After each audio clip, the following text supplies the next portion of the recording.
तुम्हारी जय तुम्हारी विश्वविद्यालय इलाहाबाद।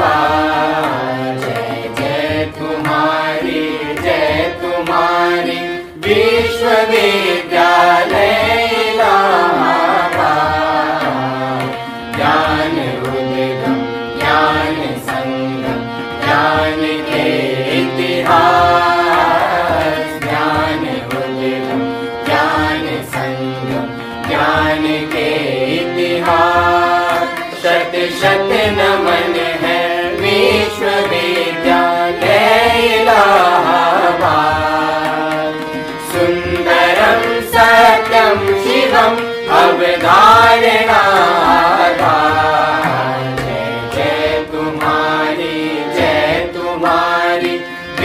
विश्वविद्यालय इलाहाबाद। जय तुम्हारी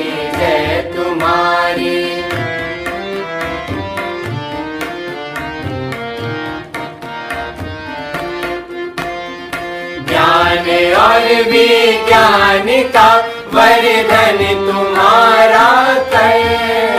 साहित्य और संगीत की सेवा तुम्हारा धर्म। सबके लिए सब दिन तुम्हारा खुला शिक्षा द्वार। कर दिया तुमने सभी को योग्यता अनुसार। जय जय तुम्हारी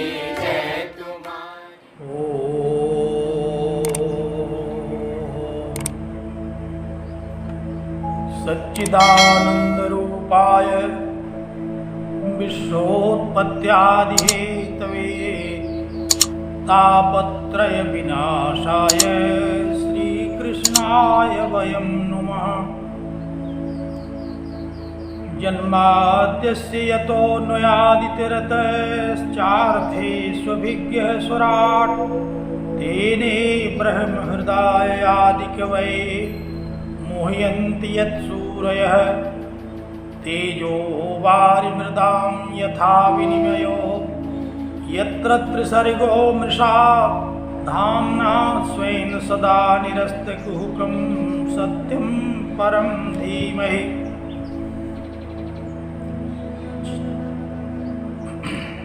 यं प्रव्रजन्तमनुपेतमपेतकृत्यं द्वैपायनो विरहकातरया जुहाव। पुत्रेति तन्मयतया तरोभिनेदुः तं सर्वभूतहृदयं मुनिमानतोऽस्मि।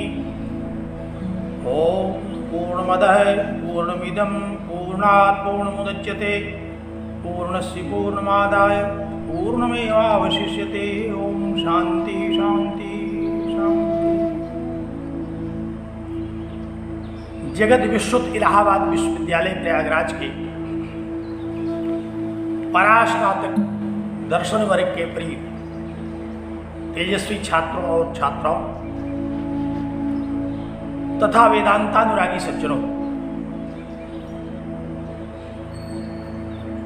प्रस्थान त्रयी के अंतर्गत सूत्र प्रस्थान में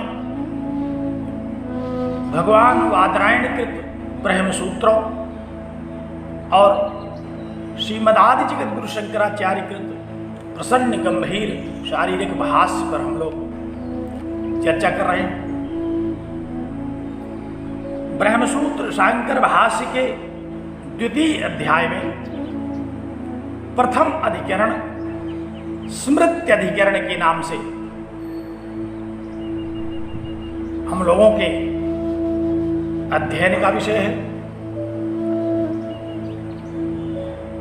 त्रिविध दुखों को नष्ट करने वाला यह महनीय शास्त्र आप सब लोगों का हम लोगों का मंगल करे, इस शुभकामना के साथ मैं आप सब लोगों को नमन करता हूं और नित्य शुद्ध बुद्ध मुक्त सत्य स्वभाव परम पिता परमेश्वर से यह प्रार्थना करता हूं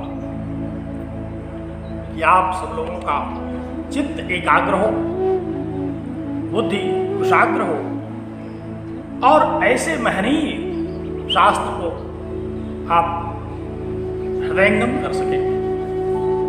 स्मरण करें। विगत व्याख्यान में हम लोग स्मृति अधिकरण के प्रथम सूत्र पर भगवान भाष्यकार का भाष्य, जिसमें उन्होंने सांख्य का पूर्व पक्ष प्रस्तुत किया है, चर्चा कर रहे थे।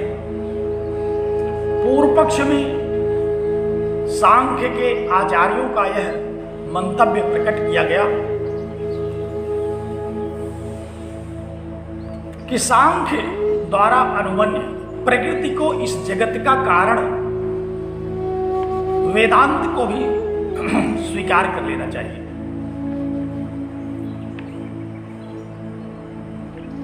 यदि ऐसा नहीं किया जाता तो सांख्य दर्शन ही, सांख्य की स्मृतियां ही निरर्थक हो जाएंगी और सांख्य में केवल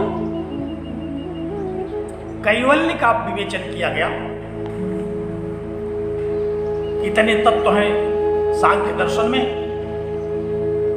प्रमुखतः प्रकृति और पुरुष के अज्ञान के कारण मनुष्य बंधनग्रस्त है और प्रकृति तथा पुरुष की विवेक ख्याति से उसका बंधन समाप्त हो जाता है और उसे कैवल्य की प्राप्ति होती है। ये मान्यता, ये सिद्धांत, ये मंतव्य सांख्य कारिका में वर्णित है। भगवान कपिल ने सांख्य तंत्र का, सांख्य शास्त्र का जो उपदेश दिया उसमें भी यही वर्णित है। आचार्य पंचशिख, आचार्य ईश्वर कृष्ण आदि महनीय आचार्यों ने भी इसी सिद्धांत का विवेचन किया, प्रतिपादन किया, लेकिन वेदांत ने इसको स्वीकार नहीं किया। वेदांत के अनुसार इस जगत का परम कारण नित्य शुद्ध बुद्ध मुक्त सत्य स्वभाव चैतन्य स्वरूप आनंदमय परमात्मा है। जड़ प्रकृति इस जगत का कारण नहीं हो सकती। सांख्य के द्वारा जो वर्णित यह सिद्धांत है वह वेदांत के अनुकूल नहीं है, इसलिए उसका खंडन कर दिया। आपको स्मरण होगा ईक्षत अधिकरण में हम लोगों ने प्रकृति की जगत कारणता का निराकरण किया था, लेकिन वहां श्रुति बल से उसका निराकरण किया गया था। अब यहां द्वितीय अध्याय में जो अविरोधाध्याय है, यहां स्मृति बल से इसका निराकरण करते हैं। तो सांख्य का वह पूर्व पक्ष है कि यदि सांख्य स्मृतियां वेदांत के द्वारा स्वीकार नहीं की जाएंगी तो ये सांख्य स्मृतियां, सांख्य दर्शन का जो प्रतिपादन किया गया है इन ग्रंथों में, वो निरर्थक हो जाएगा। इसलिए वेदांत के आचार्यों को ऐसा व्याख्यान करना चाहिए कि जिससे प्रकृति के साथ भी जगत की कारणता का समन्वय बन सके। सर्वज्ञ ब्रह्म नहीं बल्कि प्रकृति इस जगत का कारण मान लिया जाए तो हमारी स्मृतियां भी सार्थक हो जाएंगी और हम वेदांत के अनुकूल हो जाएंगे। और अगर ऐसा नहीं किया जाता तो सांख्य स्मृतियां निरर्थक हो जाएंगी।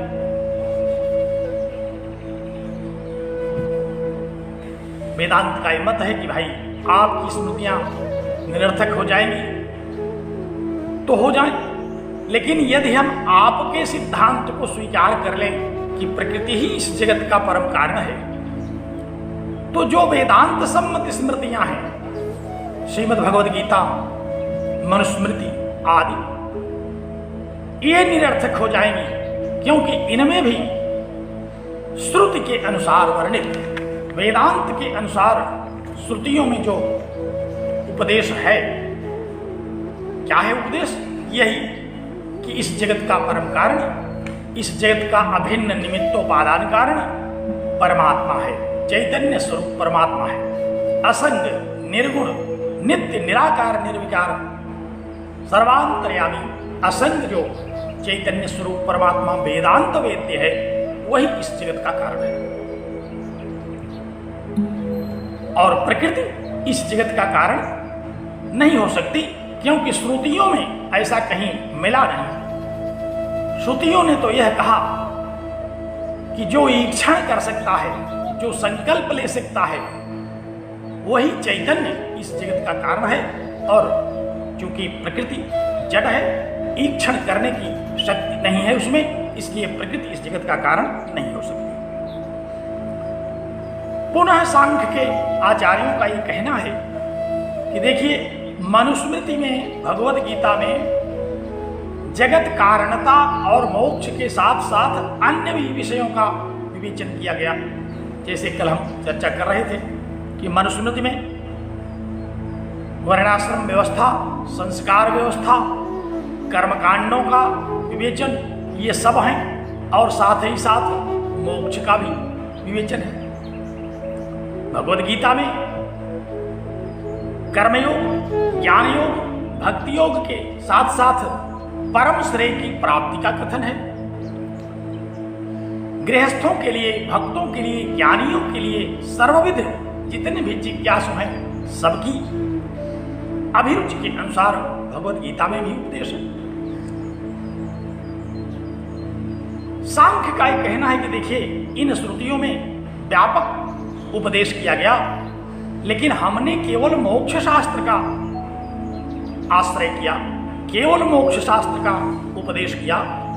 अगर ये भी खंडन हो गया तो फिर हमारी श्रुतियां तो बेकार हो जाएंगी। मान लीजिए मनुस्मृति और भगवद गीता में जगत कारणता विषयक सिद्धांत गलत होगा, लेकिन अन्य विषय उसमें जो लिखे गए हैं वे तो सब सार्थक होंगे, क्योंकि ये स्मृतियां व्यापक हैं। वे स्मृतियां केवल एक विषय में भले निरर्थक हों, जगत कारणता के विषय में, लेकिन मोक्ष की प्राप्ति, भक्ति आदि जितने भी कर्मकांड आदि जो विषय हैं, वे तो श्रुति के साथ संगत होंगे।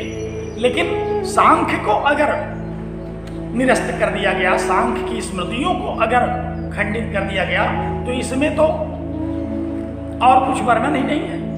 इसमें तो केवल प्रकृति, पुरुष के स्वरूप और इनके विवेक ज्ञान, यही विषय प्रतिपादित है।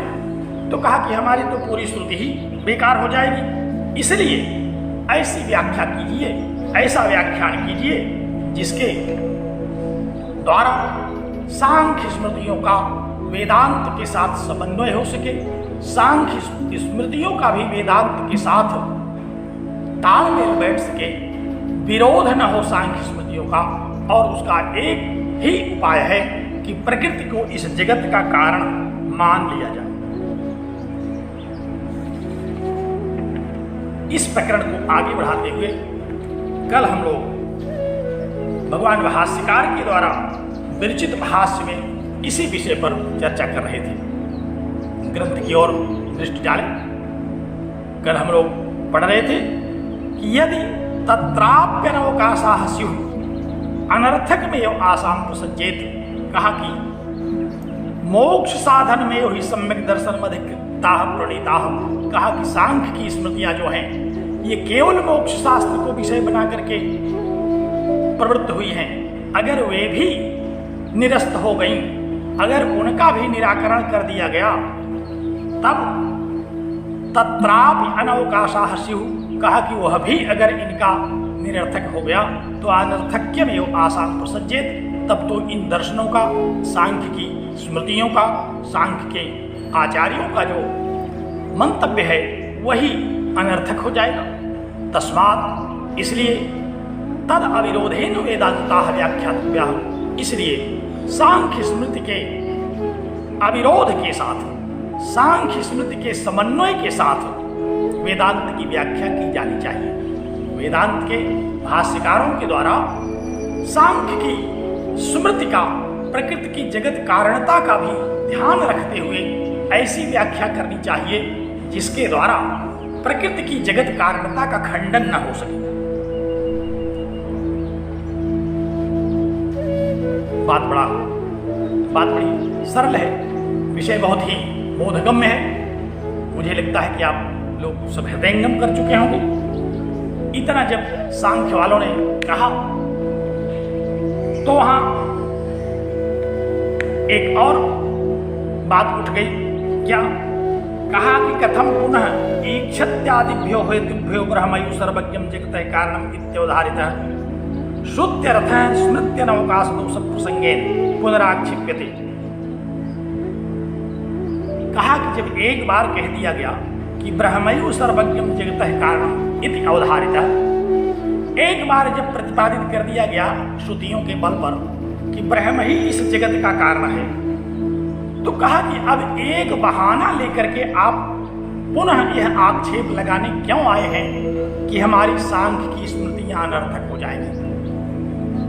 कोई सिद्धांत अगर आपके पास हो, ब्रह्म की जगत कारणता में कहीं से आपको कमजोरी दिखाई पड़ती हो, प्रकृति की जगत कारणता ब्रह्म की जगत कारणता की अपेक्षा कहीं बलवान दिखाई पड़ता हो, तो कहिए।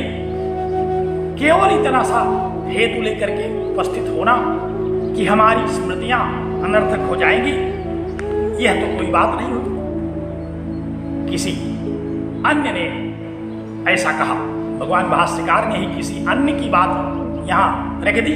कहा कि भाई अगर हम केवल इतनी ही बात आपकी मान लें कि आपकी स्मृतियां बनी रहें, तो हमसे पूछकर तो आपकी स्मृतियां लिखी नहीं गई थी, न श्रुति से पहले लिख दी गई, वेद के पूर्ववर्ती की स्मृतियां तो है नहीं, फिर ऐसा अनर्गल कथन क्यों किया गया? जड़ के द्वारा इस चराचर जगत की उत्पत्ति कैसे संगत हो सकती है? श्रुति प्रमाण में तो कहीं इसका उल्लेख नहीं है। ऐसी बात का उल्लेख किया। इसी विषय में पुनः कहते हैं कि भवेद अयम अनाक्षेप स्वतंत्र प्रज्ञानाम। सांख्य ने कहा कि देखिए, यह जो हमने निवेदन किया, यह जो आक्षेप लगाया कि हमारी स्मृतियां गलत न होने पाए, ये उनके लिए व्यवस्था नहीं है जो वेदांत को स्वतः प्रमाण मानते हैं, वेद को स्वतः प्रमाण मान करके जो इन विषयों को समझ जाते हैं।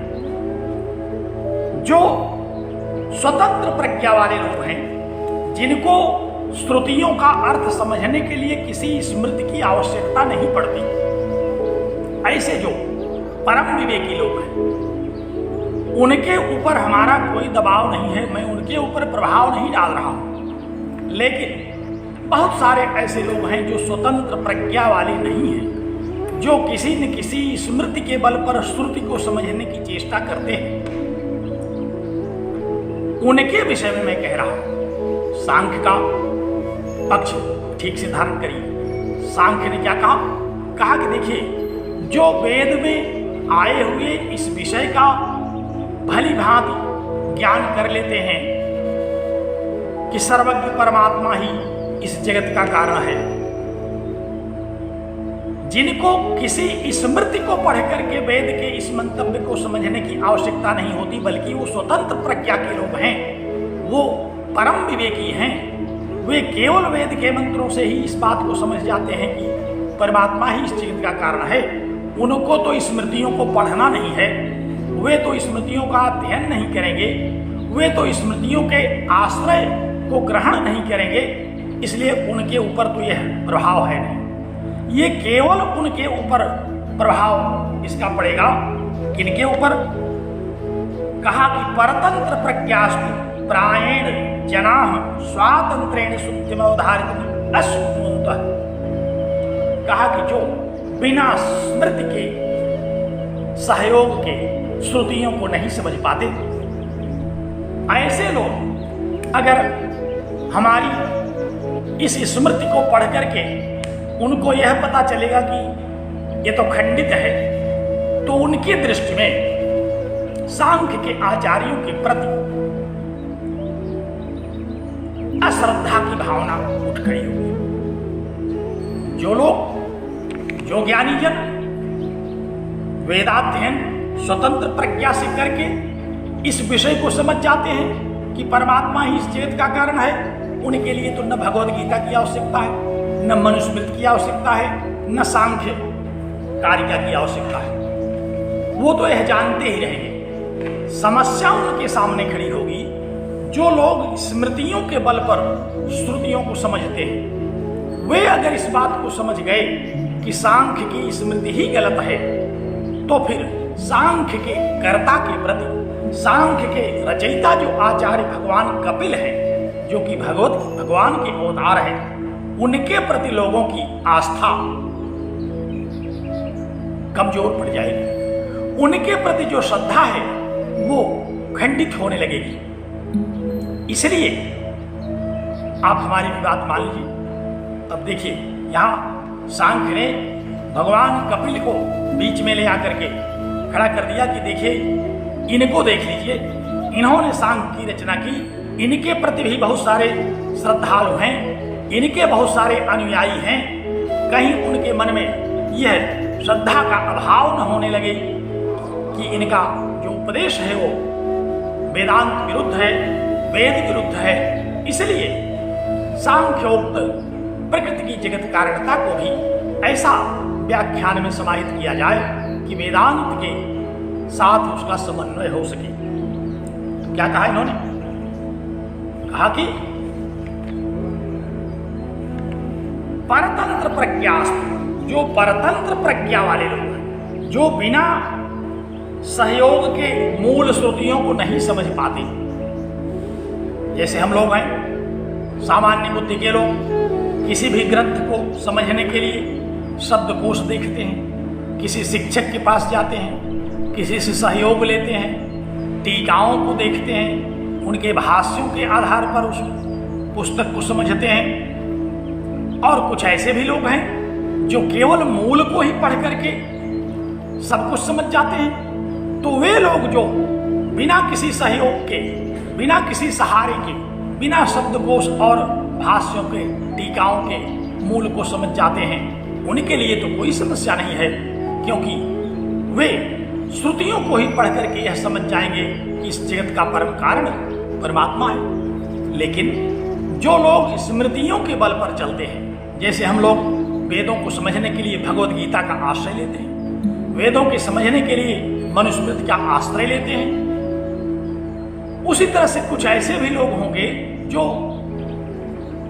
दर्शन को समझने के लिए, मोक्ष शास्त्र को समझने के लिए सांख्य शास्त्र का भी आश्रय लेते होंगे।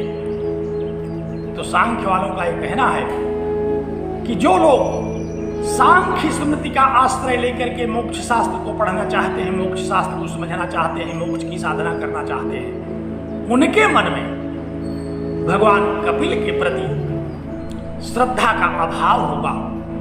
इसलिए भगवान कपिल के प्रति श्रद्धा का अभाव न हो, भगवान कपिलोक्त सांख्य शास्त्र के भी अनुयायी बने रहें, प्रकृति की जगत कारणता को स्वीकार कर लिया जाए, प्रकृति की जगत कारणता को वेदांत शास्त्र के साथ समन्वित करके व्याख्यान किया जाए। अर्थात अब जो सामान्य बुद्धि के लोग हैं, उनकी ही दृष्टि में सांख्य को बिना खंडन किए छोड़ दिया जाए, ये कहना है सांख्य वालों का। इन्होंने कह दिया कि जो परम ज्ञानी लोग हैं वे तो असली बात जान ही जाएंगे, लेकिन जो सामान्य लोग हैं, जो स्मृतियों के बल पर, कोशों के बल पर, भाष्यों के बल पर, टीकाओं के बल पर श्रुतियों के अर्थ को समझते हैं, वे लोग जो सांख्य स्मृति के बल पर मोक्ष शास्त्र को समझने का प्रयत्न कर रहे होंगे, जो सांख्य स्मृति को पढ़ करके भगवान कपिल के प्रति श्रद्धा की भावना रखते होंगे, उनके मन में उपस्थित जो श्रद्धा है उस श्रद्धा का अभाव होने लगेगा। इसलिए वेदांत के साथ समन्वय करके सांख्य की व्याख्या की जानी चाहिए।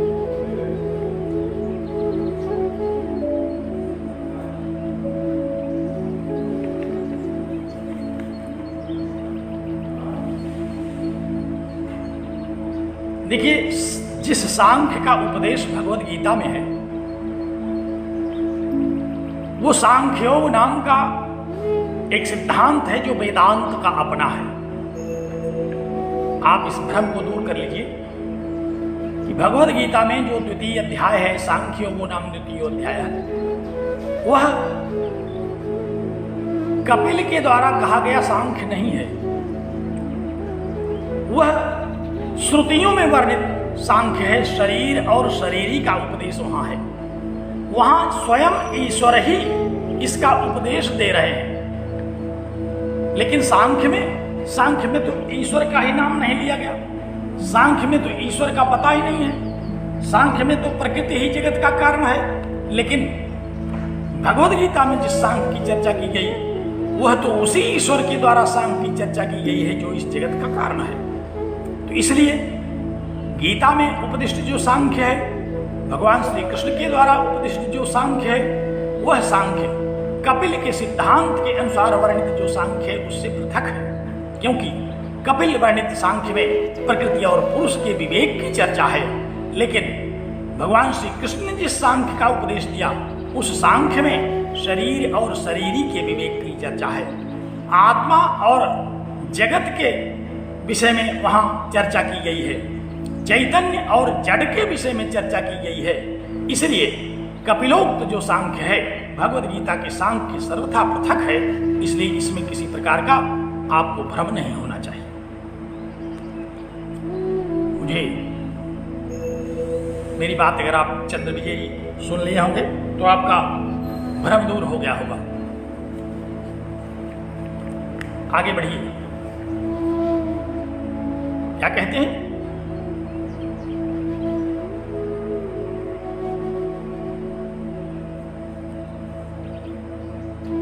कहते हैं कि परतंत्र प्रज्ञास्तु प्रायण जनाः स्वातंत्रेण सुक्तिमर्थम अवधारयितुम् अशक्नुवन्तः प्रख्याति प्रणेत्रिकासु स्मृतिषु अवलंबेरन।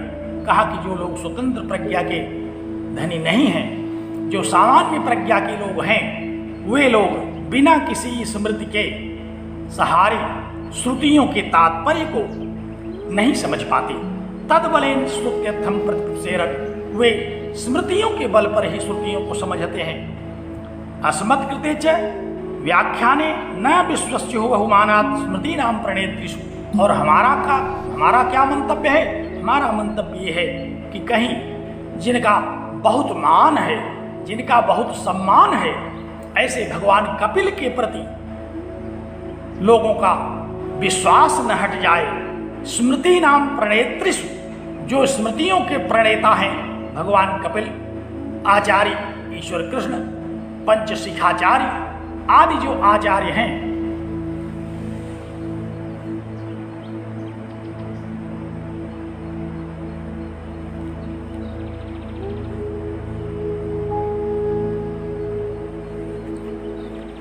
देखिए सूर्य प्रकाश जी, जो इतनी गहनता से देखने वाले होंगे, उनको सांख्य वाले नहीं कह रहे हैं। उनको तो कह दिया उन्होंने कि स्वतंत्र प्रज्ञा वालों के लिए हम नहीं कह रहे हैं। आप स्वतंत्र प्रज्ञा की तरह प्रतीत हो रहे हैं, क्योंकि आप गहनता से देख ले रहे हैं कि भगवान श्री कृष्ण ने क्या कहा। इसलिए आप इस बात को अपने ऊपर न लागू करें, क्योंकि उन्होंने तो परतंत्र प्रज्ञा वालों के लिए कहा। जो परतंत्र प्रज्ञा के लोग हैं, वे कहीं भगवान कपिल की स्मृतियों को अविश्वास की दृष्टि से न देखने लगे।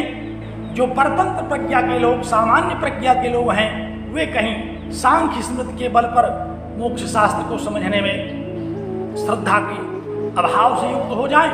उनके हित की बात सोचकर कि ये लोग यहाँ पूर्व पक्ष प्रस्तुत कर रहे हैं, आप तो समझ ही गए आपको कौन सी समस्या है। इसलिए आप इस जिज्ञासा से ऊपर हमको प्रतीत हो रहे हैं, क्योंकि यह जो पूर्व पक्ष है, ये सांख्य वालों ने परतंत्र प्रज्ञा वालों को ध्यान में रख करके कहा, और जो स्वतंत्र प्रज्ञा के लोग हैं वो तो जान ही जाएंगे। अभी थोड़ी देर में जब हम लोग इस बात की चर्चा करेंगे कि सांख्य की जो प्रकृति है वो भी परमात्मा से उत्पन्न हुई, तो वो तो इस बात को जान ही रहे हैं। प्रकृति तो परमात्मा की ही है। प्रकृति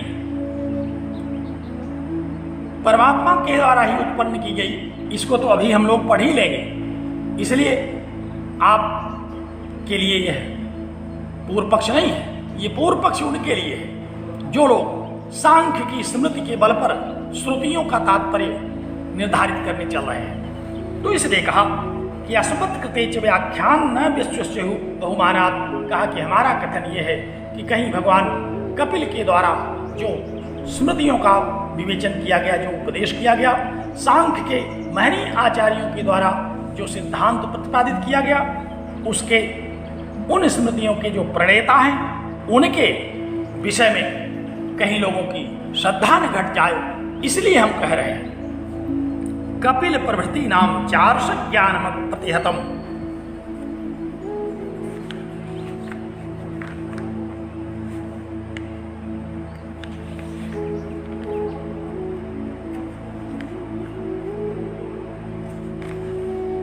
स्मर्यते, और ये पूर्व पक्ष का अब धीरे धीरे कंक्लूड किया जा रहा है। पूर्व पक्षी ने कहा कि देखिए कपिल के प्रति श्रद्धा का बना रहना बहुत जरूरी है। किसी ने पूछा क्यों, अगर कपिल के प्रति श्रद्धा में कमी हो जाएगी तो आपका क्या जाता है? कहा नहीं, कपिल भगवान कपिल थे, ईश्वरावतार थे, पांचवें भगवान के अवतार थे, इसलिए उनके प्रति श्रद्धा की कमी नहीं होनी चाहिए। उनके विषय में भी वेदों ने लिखा है, उनकी प्रज्ञा के विषय में, उनकी सिद्धियों के विषय में वेदों में आता है। इसलिए मैं समझता हूँ, इसीलिए हम लोगों का ये मंतव्य है कि जो वेदों में परम ज्ञानी के रूप में स्वीकार किए गए हैं उनके प्रति श्रद्धा बनी रहे लोगों की। क्या कहा गया वेदों में? कहा कि कपिल प्रभृति नाम चार्ष ज्ञान प्रतिहतम स्मर्यते, कहा कि कपिल भगवान पंचशिखाचार्य आचार्य ईश्वर कृष्ण, ये लोग भी बड़े अप्रतिहत ज्ञान के थे। विशेष रूप से भगवान कपिल के लिए यह बात कही गई। श्रुतिश्च भवति, कहा कि श्रुति में भी लिखा गया, श्वेताश्वतर उपनिषद में यह बात कपिल के विषय में आई। क्या? ऋषिम प्रसूतम कपिलम यस्तमग्रे ज्ञानैर्बिभर्ति जायमानं च पश्येत्। श्वेताश्वतर उपनिषद की यह श्रुति है कि ऋषिम प्रसूतम कपिलम यस्तमग्रे, अग्रे भगवान कपिल जब पैदा हुए, ऋषिम प्रसूतम कपिलम, भगवान कपिल की विद्वत्ता, उनके ज्ञान, उनकी अप्रतिहत वैदुषी,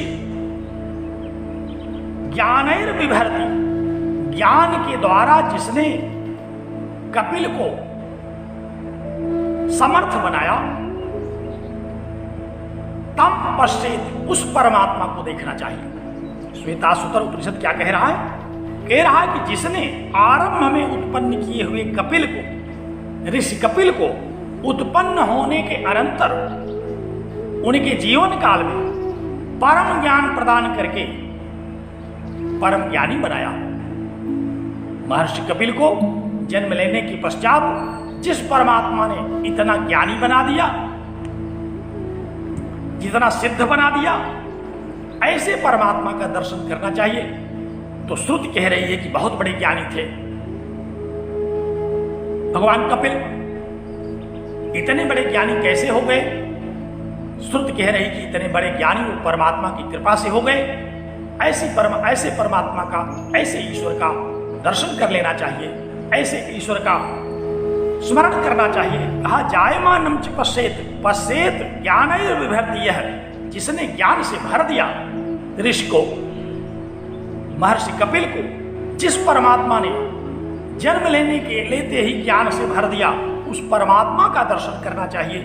तो इस श्रुति में महर्षि कपिल की ज्ञान का, महर्षि कपिल के ज्ञान का, उनकी विद्वत्ता का, उनकी सिद्धियों का बखान किया गया श्रुतियों में। लेकिन अब इनसे कौन कहे कि इसी श्रुति में परमात्मा का भी नाम लिख दिया गया है कि परमात्मा ने ही उनको यह ज्ञान दिया था। ये पूर्व पक्षी लोग अपने पक्ष में उद्धृत कर रहे हैं।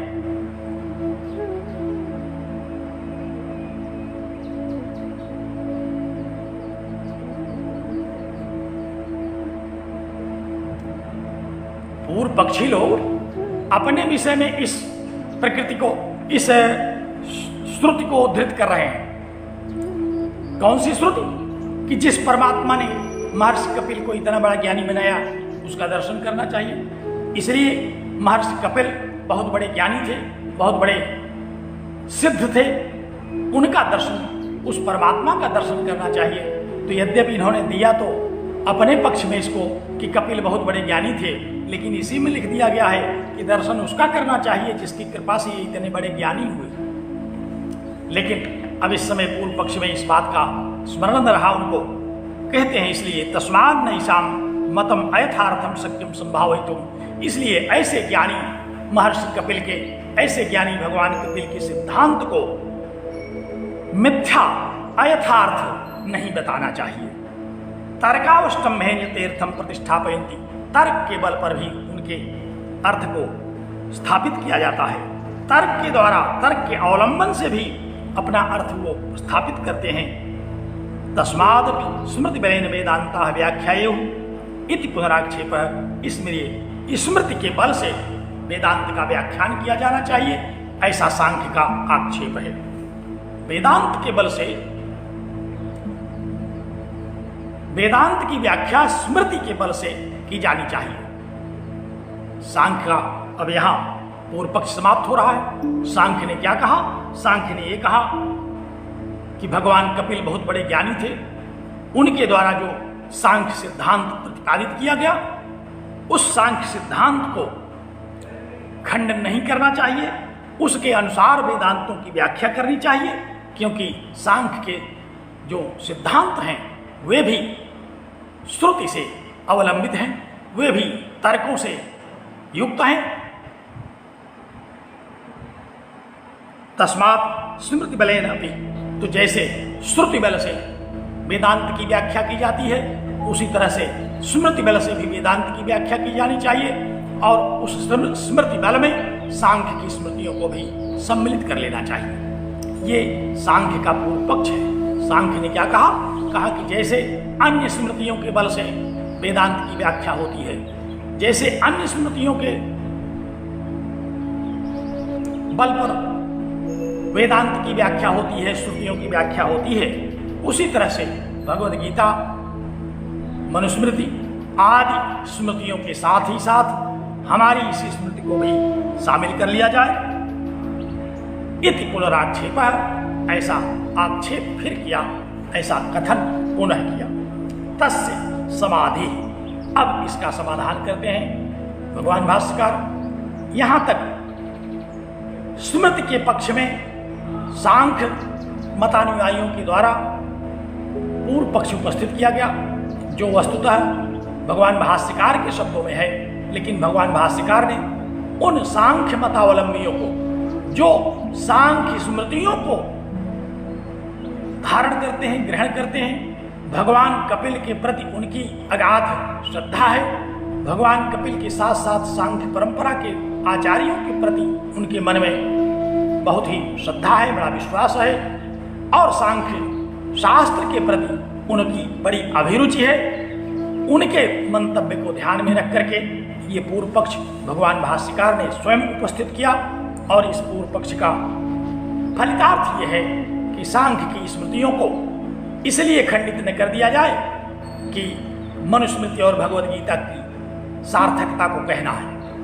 अगर भगवद गीता और मनुस्मृति की सार्थकता को कहना है तो कहिए, लेकिन सांख्य का खंडन मत करिए, क्योंकि भगवद गीता में और मनुस्मृति में और भी बहुत सारे विषय हैं। अगर हम केवल इतनी बात छोड़ दें, केवल इतनी बात हम सांख्य की ग्रहण कर लें कि प्रकृति इस जगत का कारण है, तो आपका कोई नुकसान नहीं होगा। आपको तो श्रुतियों के अर्थ का प्रतिपादन करना है। श्रुतियों के अर्थ का प्रतिपादन जो लोग स्वतंत्र प्रज्ञा वाले हैं वे तो स्वयं कर लेंगे। जो स्मृतियों का आश्रय लेकर के, स्मृतियों के आश्रय पर श्रुतियों का प्रतिपादन करते हैं, उनकी दृष्टि में कहीं सांख्य स्मृतियों की अविश्वसनीयता न हो जाए, सांख्य स्मृति के आचार्यों के प्रति कहीं श्रद्धा की भावना से वे रहित न हो जाए, इसलिए सांख्य की स्मृति को भी ग्रहण किया जाए। तस्य समाधि, अब इसका समाधान करते हैं भगवान भाष्यकार। क्या कहा? कहा कि न, ये तो नहीं हो सकता। क्यों? कहा कि अन्य स्मृति अनवकाश सब प्रसंगात इति। कहा कि आपकी स्मृति के, सांख्य की स्मृति के इस सिद्धांत को अगर हम स्वीकार कर लें कि प्रकृति ही प्रधान ही इस जगत का कारण है, तो अन्य स्मृतियां जो हैं जैसे भगवद गीता और मनुस्मृति इत्यादि ये निरर्थक होने लगेंगी। यदि स्मृत्यनवकाश दोष प्रसंगे ईश्वर कारणवाद आक्षिपेत एवं अपि अन्याः ईश्वर कारणवादिनः स्मृतयो अनवकाशः स्पृशेन। कहा कि आपने केवल प्रधान का ही प्रतिपादन नहीं किया गया है, आपने केवल प्रधान का ही प्रतिपादन नहीं किया है, बल्कि आपने ईश्वर कारणवाद पर प्रहार किया है। अगर हम आपके इस सिद्धांत को स्वीकार करके ईश्वर कारणवाद की जो मान्यता है, ईश्वर कारणवाद का जो सिद्धांत है, उसको अस्वीकार कर दें, तो एक तो यह वेद विरुद्ध होगा, यह सिद्धांत विरुद्ध होगा, वेदांत विरुद्ध होगा, और अन्य स्मृतियों के विरुद्ध होगा, जिन स्मृतियों ने ईश्वर की कारणता को स्वीकार किया, जिन स्मृतियों ने ईश्वर को इस जगत का परम कारण स्वीकार किया, वे निरर्थक हो जाएंगे। इसलिए आपने केवल जगत कारणता के सिद्धांत को यदि प्रतिपादित किया होता तो भी हम आपकी बात कुछ देर तक विचार कर सकते थे, लेकिन आपने क्या किया? कहा कि आपने तो ईश्वर कारणवादिन्य स्मृतयः, जो ईश्वर कारणवाद का प्रतिपादन करने वाली स्मृतियां हैं, आपने उन पर भी प्रहार कर दिया। अगर आप भी ईश्वर की चर्चा किए होते तो हम आपके इस अनुरोध को स्वीकार कर लेते, लेकिन आपने तो ईश्वर पर चर्चा नहीं की, ईश्वर के विषय में कुछ कहा ही नहीं, ईश्वर को स्वीकार ही नहीं किया, ईश्वर को इस जगत का कारण ही नहीं माना, बल्कि ईश्वर से जो उत्पन्न हुई है प्रकृति, श्रुतियों के द्वारा जो कहा गया, आपने उसी को परम कारण मान लिया। इसलिए अगर हम सांख्य स्मृति की प्रधानता को स्वीकार करें, तो जो ईश्वर कारणवाद को स्वीकार करने वाली स्मृतियां हैं, वे निरर्थक हो जाएंगे। कौन सी स्मृतियां हैं वे जो ईश्वर कारणवाद को स्वीकार करती हैं? ताः उदाहरिष्यामः। अब स्मृतियों को उदाहरित करते हैं, पुराण इतिहासों को भी उद्धृत करते हैं। अब यहां ईश्वर की कारणता का प्रतिपादन करने वाले जो पुराण का मंतव्य है, ईश्वर की जगत कारणता का प्रतिपादन करने वाली जो स्मृतियों का मंतव्य है, उन सब का उल्लेख करते हैं। कहते हैं कि आपने ईश्वर को अनुमान करके इतने शास्त्रों का, इतने विशाल शास्त्र वाङ्मय का अपलाप किया है। आपको मैं दो चार तथ्यों की जानकारी दूं। क्या दिया? कहा यत् तत् सूक्ष्मम अविज्ञेयम इति ब्रह्म परम ब्रह्म प्रकृत्य सही अंतरात्मा भूतानां क्षेत्रज्ञश्चेति कथ्यते। कहा कि जो परमात्मा क्षेत्रज्ञ के नाम से कहा जाता है, सही अंतरात्मा, जो सबका अंतरात्मा है, जो निश्चय ही सभी प्राणियों का अंतरात्मा है, और जिसको क्षेत्रज्ञ कहा जाता है। ध्यान से सुनिए क्या कहा?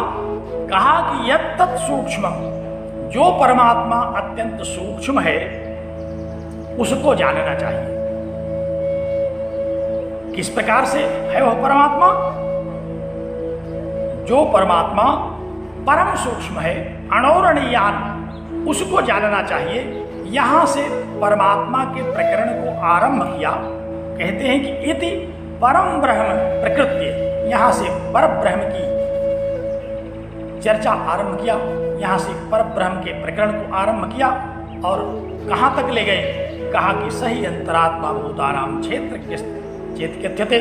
कहा कि वही समस्त प्राणियों का अंतरात्मा है, वही समस्त प्राणियों का आत्मा है, वही समस्त प्राणियों में सर्वांतर्यामी है, वही परमात्मा है, और उसी को क्षेत्रज्ञ कहते हैं। ऐसा महाभारत का एक कथन है।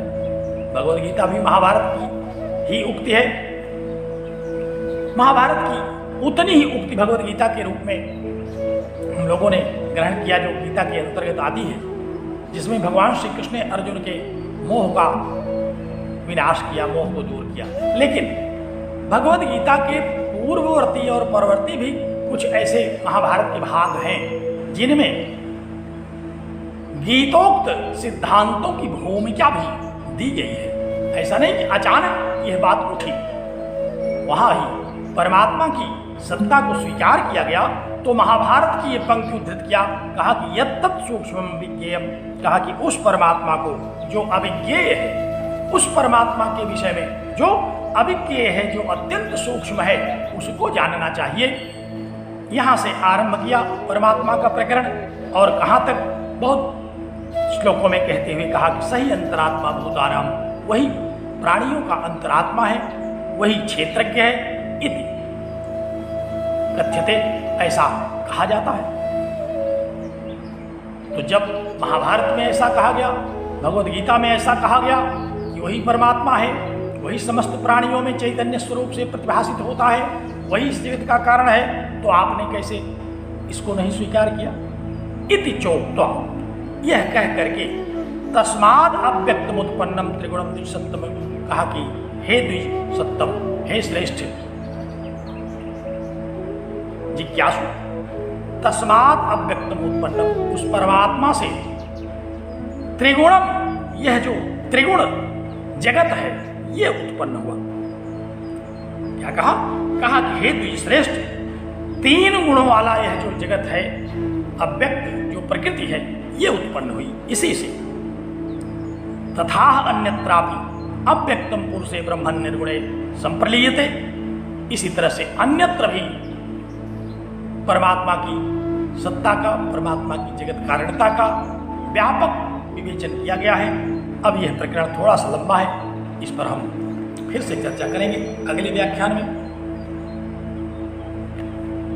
आज अब यही हम संपन्न करते हैं इस कार्य को। आइए मंगलाचरण करें। ओम पूर्णमदः पूर्णमिदं पूर्णात् पूर्णमुदच्यते पूर्णस्य पूर्णमादाय पूर्णमेवावशिष्यते। ओम शांति शांति शांति।